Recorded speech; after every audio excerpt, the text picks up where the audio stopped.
अभी बजट के दौरान अपोजिशन ने शदीद हंगामा राई भी की और बजट की जो तकरीर की और तफसीलात उनको दी गई वो भी उन्होंने फाड़ के हवा में फेंकी और इमरान खान को रिहा करो के नारे लगा रहे हैं। आप क्या कहना चाहेंगे इस बारे में? जी बिस्मिल्लाहिर्रहमानिर्रहीम। देखिए, बात यह है कि ये आवाम को देखना चाहिए कि पिछले एक साल से ज़्यादा हो गया है कि पीटीआई ने किसी लेजिस्लेटिव काम के अंदर कोई इनपुट नहीं दी, किसी कोई कंस्ट्रक्टिव काम में कोई इनपुट नहीं दी।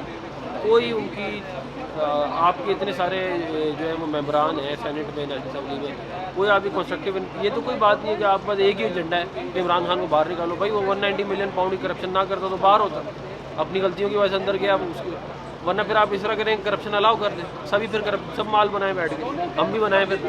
अच्छा सर, 17,600 अरब रुपये का बजट पेश कर दिया गया, क्या आपके ख्याल में ये काफ़ी है? और बाकी इसमें जो मुख्तलिफ शोबा में तालीम के और उसमें बजट जो है काफ़ी कम कर दिए गए इस दफ़ा, इस बारे में आप क्या कहना चाहेंगे? देखिए, तालीम जो है ना वो प्रोविंशियल सब्जेक्ट है, वो तालीम भी और हेल्थ दोनों वो तो डिवॉल्व सब्जेक्ट है। फेडरल एजुकेशन के अंदर मैं ये ज़रूर चाहूँगा, या आपने अच्छी बात की कि मैं इस पर बात करूँगा अभी कि हायर एजुकेशन कमीशन का बजट रिव्यू ज़्यादा होना चाहिए, क्योंकि सारे यूनिवर्सिटियों का सारा ताल्लुक इससे है।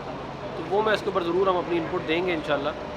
मैं वो प्लानिंग के भी हिस्सा हूँ, जो प्लानिंग डिवीज़न की जो ये कमेटी है, तो उस पर इंशाल्लाह हम इनपुट देंगे। लेकिन बजट के ऊपर मैं अभी इतनी मुख्तसर उस पर बात नहीं कर सकता, मैं अपनी स्पीच प्रिपेयर कर रहा हूँ, फिर उसमें मैं डिटेल में बात करूँगा।